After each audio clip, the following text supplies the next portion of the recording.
Chapter 12 Mom's Week. I make it my goal to practice on my Casio every single day this week, either at Mom's house or at Waffle House. I'm getting ready for a huge piano recital called Piano Palooza. I wonder if the people who thought of that name had too much coffee that morning. But it's serious, a chance for lots of young musicians like me to show off their skills. It's supposed to be low stress, but of course, all the parents and teachers freak out about it. So then it becomes high stress. The planners call it family friendly. I guess that could be true if your families are actually friendly to each other. It seems like a long time away, but the recital will be here before I know it. It's going to be held the second Saturday in June at the University of Cincinnati. It will fall on a dad week. The university is a really huge place. Inside that big old university is the College Conservatory of Music, and that's where you find Werner Recital Hall. Getting to perform there is a really big deal. I sat in the very back one time when Dad took me to a concert by some famous Polish pianist. There's a performance quality piano on the stage with really loud speakers hooked up to it and rows and rows and rows of seats, about 150 of them. The walls and floors are lined with old-time gleaming wood, and the sound is amazing. Every perfect note a student plays rings out like a clear crystal bell, and every mistake echoes like thunder. Chapter 13, Mom's Week. When John Mark picks me up from school on Friday, he seems to be in a really good mood.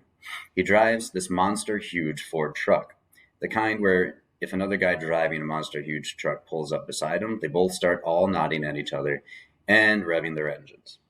On his radio, somebody named Dolly Parton is belting out a country song about some love gone wrong, but John Mark is all smiles. How about we go rolling and knock down some pins? He asks as I click on my seatbelt. Your mom is off early tonight, and there's no school tomorrow. Sounds good, I tell him. John Mark is the manager of Scatterpin Lanes, so I get lots of chances to up my game. Sounds like it's right up my alley, he groans. Spare me the weak jokes. Spare me? I hit back, slapping my forehead. I'm getting ready to go all the way. Nothing but strikes. Who are you talking to, he replies, puffing his chest. When I throw a turkey, don't start shaking. You might throw 8 in a row, I shoot back. But can you finish? I put my hands on my hips, sort of. The seatbelt cramps my style. Be afraid, 'cause I'm rolling 8, he tells me as we drive to Scatterpin Bowl. 8 gutter balls.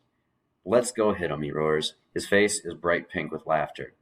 I hear the bowling thunder, I tell him, and my lightning is about to strike you down. Yep, bowling humor. Gotta love it.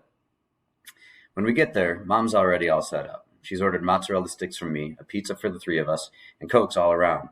Zeke, the assistant manager, waves and gives us a thumbs up. I run back to John Mark's office, grab my ball and shoes, and hurry back out to the lanes. I was teasing John Mark about the bowling thunder, but I gotta admit, I really do love this. The balls whizzing down the oiled wooden lanes, the sound of the pins falling, and the cheers of groans of folks who got that strike or ended up with a gutter ball.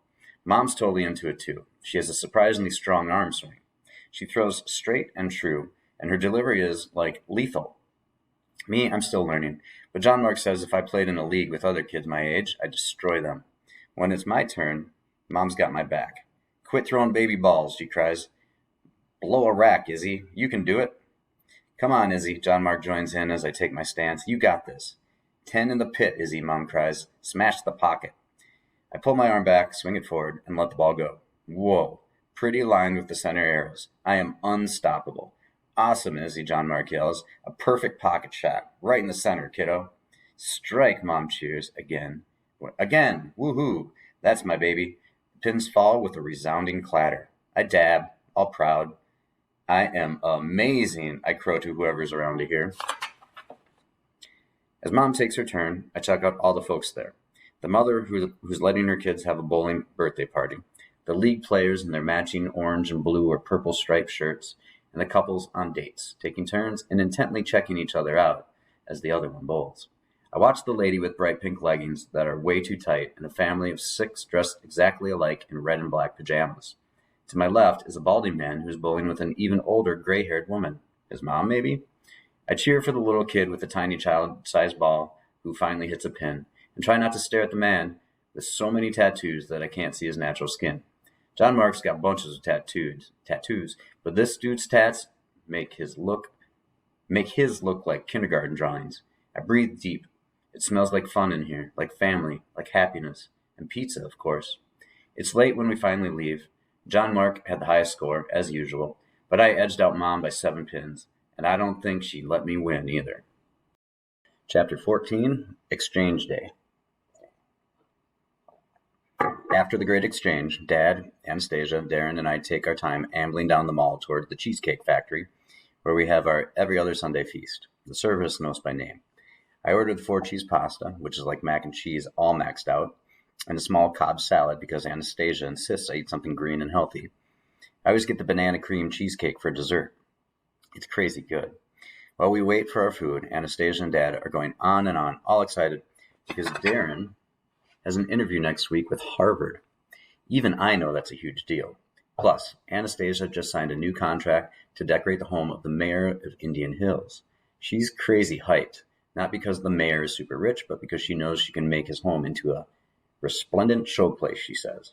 I like her confidence. I wonder how you get to be like that. After stop at AutoZone to get new windshield wipers for Darren's car, Darren is so proud of his red Ford Focus, not new, but safe, as Dad insisted, that he'll use any excuse to drive it, even if it's just to get me at school. We finally head to Dad's house. Every time we pull up into that driveway, I still kind of gasp. The house is 3 stories, all brick, and it sits back from Indian Hill Road, deep in a yard blanketed with that thick, bright grass you see in lawn care flyers. Its edges are decorated with tulips in the spring, roses in the summer, and mums in the fall. Anastasia likes to hire professional gardeners, but Dad planted the tulips himself, one by one. It's pretty in the spring. They open up in the day, then close back at the night. And they come in like a zillion colors. I've got a dozen pics of those tulips on my phone. The house has 7 bedrooms, 5 bathrooms, 3 sitting rooms, and 2 kitchens. Yeah, 2. One near the downstairs recreation area, which, by the way, has a movie theater, and one for ordinary meals, I guess. Who needs all that? Me, I gotta admit. Anastasia insists everyone remove their shoes when they come in, but to be honest, I love the feel of the Persian carpet on my bare feet. Since I'm confessing, I also love the view of the woods from the great room window, the gleam of the hardwood floor in the family room, and the soft peach colors of my bedroom. It's pretty awesome. But most of all, I love what Anastasia calls the music room. The walls are painted pale cream, the carpet is light blue, and sitting in the middle is a black Steinway baby grand piano. The keyboard is more than 4 feet long, while the rest of it stretches at least 6 feet. The lid is like a wing of a bird ready to fly, propped up to show the golden strings that create the sound.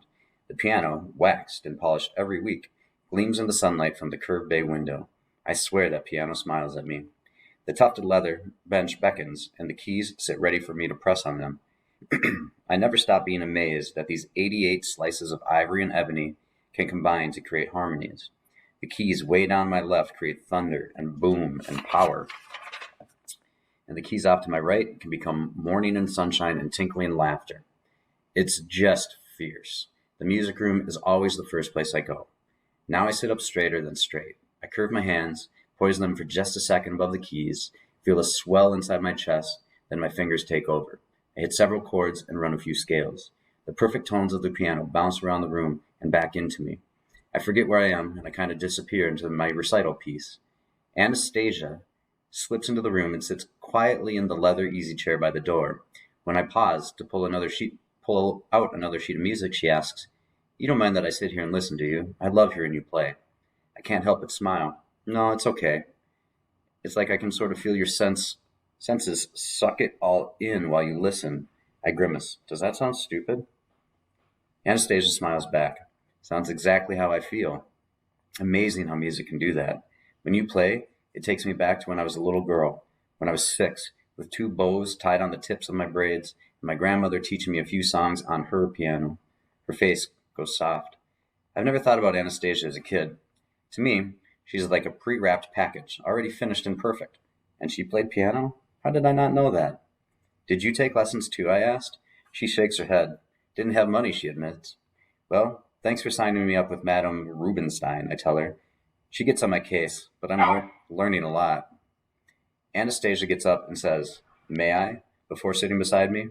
Slowly at first, she starts picking out the notes of chopsticks. I don't know what chopsticks is, but there's musical sounds. Dup, dup, dup, dup, dup, dup, plink, plink, plink, dup, dup, dup, plash. I can't help it. I do the same thing, one octave higher. Dup, dup, dup, dup, dup, dup, plink, plink, plink, plink, plink, plink, dup, dup, dup, dup, dup, plash. She plays her notes faster, so do I. Then even faster, me too. Pretty soon, we are racing through the song, each of us using both hands. Harder, faster, louder. My treble, her bass. Then we play the whole thing again. Double time, missing notes, ending with a giant crescendo, splattering the keys, and laughing like maniacs. Whoa, that was fun. I was going to enter your piano recital, she says, all fake serious, but I decided it wouldn't be fair. I'd blow all you kids away with my mad skills. I crack up as she plays another few riffs, trilling treble to rumbling bass. And then she breaks into the beginning of a chop-in piece. Wow, I had no idea Anastasia could play so well. How could I have missed that? And no lessons. It makes me feel a little intimidated. Like, I wonder if she thinks that my playing is not quite up to par. But she doesn't act like that at all. She gives me a hug, gets up from the bench, and stretches. Now it's time for the real musician in the family to practice her recital piece, she says, then curls back into her chair to listen. Chapter 15, Dad's Week. Anastasia owns a dog, a Maltese named Fifi. I do not like that dog, and she doesn't like me. But Anastasia loves that sneaky little beast who has long white fur that flows around her like she's a little movie star. Her feet don't even show. She gets bathed and groomed every other week, with bows and ribbons, and sometimes even toenail glitter. Yes, glitter. Fifi likes to perch on Anastasia's lap while she works on her computer. She sometimes snuggles next to Darren while we watch movies on Netflix. She even lets Dad scratch her head and hold her. But me, she snarls and shows her sharp, tiny teeth whenever I try to pet her. I honestly think she's cute. I would love to curl up with the real live pet instead of a stuffed giraffe, but Fifi wants nothing to do with me. So today, after I practice piano, I decide I'm going to try to make friends with the dog. Anastasia keeps little doggy treats in the kitchen drawer. I grab a few and sit on the floor. Here, Fifi, I call in my sweetest voice. Want a treat? The dog doesn't move. Come on, little pup, I say, trying really hard to sound sweet. You're going to be nice this time? Is a question. You going to be nice this time? The dog simply stares. I show her my outstretched hand. I move a little closer. Fifi doesn't budge. I toss the treat across the floor. It lands at her feet. At first she ignores it, then she sniffs it. Suddenly, in one swift moment, she gobbles it. She still has not budged from the spot. I toss another treat, this time a little closer to me. Fifi tiptoes a few steps forward. Her bedazzled toenails click on the tiled kitchen floor. She grabs the second treat, then backs up, like I'm some kind of enemy. I leave the next treat right next to my leg. Fifi inches over, eats it, and does not run away this time. I touch her, gently. Wow, her fur is so soft.